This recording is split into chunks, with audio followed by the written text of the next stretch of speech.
Bab 1. Awal pertemuan. Awal pertemuan dan jatuh cinta. Halo, namaku Benny. Berawal dari sebuah pertemuan. Waktu itu, aku bekerja di sebuah minimarket di kota Surabaya. Aku adalah karyawan baru dan tak berselang lama 3 bulan kemudian ada perekrutan karyawan baru lagi dan kebetulan di tempatku bekerja sedang membutuhkan tambahan karyawan lagi. Masuklah karyawan baru itu. Terlihat beberapa karyawan baru 3 orang cewek dan 2 orang laki-laki. Kemudian kami berkumpul untuk bergantian shift dan sekaligus perkenalan dengan karyawan baru tersebut. Mereka satu persatu mulai mengenalkan dirinya masing-masing. Hehehe, kalau ingat waktu itu ingin rasanya ku ulang kembali kisah cintaku itu. Karyawan baru menyebut nama dan kota asal masing-masing. Satu nama yang masih ku ingat sampai saat ini. Ningrum, ya Ningrum namanya. Dialah karyawan baru yang mengikat hatiku sampai saat ini, hingga aku tak bisa move on darinya. Jelaslah gak bisa move on. Namanya juga sudah cinta setengah mati. Oke, lanjut.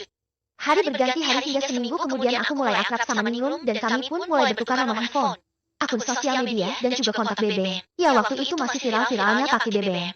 Hingga suatu malam aku sedang kalut dan melampiaskan kekalutanku dengan alkohol untuk sekedar menghangatkan badan dan sejenak membuang rasa penatku dengan bermain game online di sebuah warnet yang tak jauh dari tempatku bekerja. Hingga jam menunjukkan pukul 2 dini hari. Tiba-tiba handphone BBM-ku muncul notifikasi chat dari Ningrum dan dia meminta tolong padaku untuk menjemput dia di alun-alun Sidoarjo. Aku penasaran tak biasanya Ningrum meminta pertolongan padaku dan akhirnya Ningrum ku telepon. Terdengar suara Ningrum serak dan seperti sedang menangis. Tanpa berpikir panjang, aku langsung tancap gas ke lokasi yang sudah ditentukan sama Ningrum. Akhirnya sampailah aku di tempat Ningrum berada. Kulihat mata Ningrum sembab menandakan bahwa dia baru menangis. Dari sinilah mulai tumbuh benih-benih cinta. Ternyata Ningrum baru bertengkar sama pacarnya yang tak aku tahu apa permasalahannya. Hening sejenak kami berdua terdiam. Dan tiba-tiba datang seorang lelaki yang tak ku kenal ternyata adalah pacarnya Ningrum. Lelaki tadi berusaha minta maaf ke Ningrum atas kesalahannya pada Ningrum. Lama aku memperhatikan perdebatan mereka hingga aku tak sabar dan tersulut emosiku dan hampir hem yang ku pakai mendarat di kepala lelaki itu karena efek baru milas emosiku tak terkendali. Untungnya Ningrum dengan cepat memegang tanganku supaya tidak sampai aku melakukan hal yang fatal. Akhirnya Ningrum mengambil keputusan dan mengakhiri hubungannya dengan lelaki tersebut. Tanpa banyak bicara aku langsung mengajak dia pulang untuk aku antar dia pulang ke kosnya. Sebelum sampai di tempat kosnya Ningrum, aku berhenti di pinggir jalan dan menanyakan apa yang sebenarnya terjadi. Tapi Ningrum enggan untuk memberitahuku masalah yang sebenarnya. Hingga tiba-tiba muncul pemikiran bahwa aku harus jujur dan mengungkapkan perasaanku padanya mumpung Ningrum sudah putus sama pacarnya. Kesempatan gak datang 2 kali, iya kan? Hehehe. Tanpa menunggu lama aku pun langsung mengungkapkan isi hatiku pada Ningrum dengan penuh rasa takut dan khawatir. Takut kalau ungkapan perasaanku ini ditolak oleh Ningrum. Sambil aku menyeka bekas air matanya aku mengungkapkan perasaanku padanya. Rum, boleh aku bicara sesuatu padamu? Ningrum pun hanya mengangguk tanda setuju. Maaf sebelumnya jika ungkapanku ini membuat kamu tersinggung atau marah padaku. Lalu Ningrum pun menjawab. GPP Mas Ben ngomong saja. Sebenarnya aku sudah lama menyukaimu saat pertama kali ketemu sama kamu pas pertama kali kamu masuk kerja. Ningrum, terus. Terus aku menyukaimu. Maaf ya berhubung kamu sudah resmi putus sama pacarmu. Baru aku berani ngomong semua ini sama kamu. Ningrum, ya gak apa-apa aku ngerti kok tapi maafkan aku. Aku belum bisa memberi jawabannya sekarang. Iya, gak apa-apa Rum, aku paham kok. Mungkin kamu juga butuh waktu untuk semua ini dengan apa yang baru saja terjadi sama aku. Lama kami saling diam lalu aku pun memberanikan diri untuk bicara mengajak dia pulang mengantarkan dia pulang ke kosnya. Kami pun beranjak dari tempat itu setelah beberapa langkah sebelum kami mencapai motor tiba-tiba Ningrum memegang tanganku. Ningrum, sepertinya aku juga harus memberi jawabannya sekarang saja ya supaya Mas Ben tidak kepikiran terus. Baiklah Rum, aku siap mendengarkan jawaban apa yang akan aku terima dan aku janji apapun jawabannya akan aku terima dengan ikhlas dengan lapang dada. Ningrum, iya Mas Ben, aku juga sama sepertimu, aku juga menyukaimu. Di berbagai rasa mimpi tak kusangka Ningrum menerima cintaku dan aku pun tak peduli walau aku hanya dijadikan pelarian saja.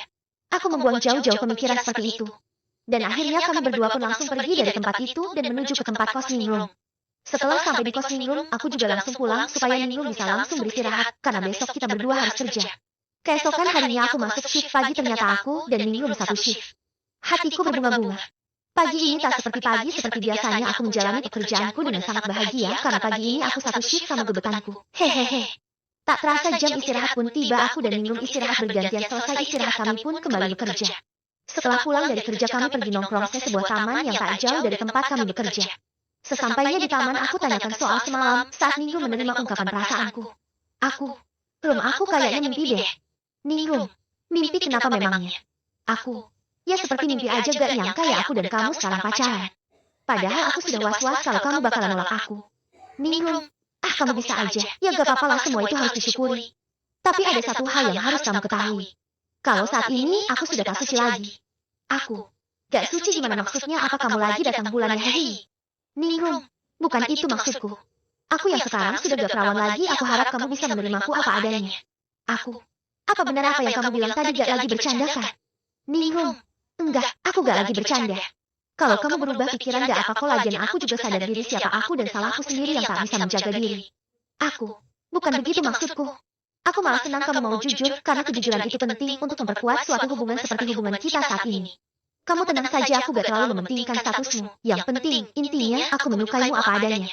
Ningrum, makasih kamu sudah mau pengertian. Sama-sama. Oh iya, hari sudah mulai sore nih, ya kita pulang biar kita bisa istirahat, nanti lanjut lagi via BBM ya. Oh iya, nanti malam, kalau gak ada kesibukan jalan yuk, sambil ngelayain jadian kita. Hehe. Ningrum, boleh tuh, bosan juga di kos gak ada kegiatan. Kami berdua pun meninggalkan taman dan pulang menuju kos Ningrum. Antar pulang dulu Ningrum ke kos, dan aku balik ke kosku sendiri.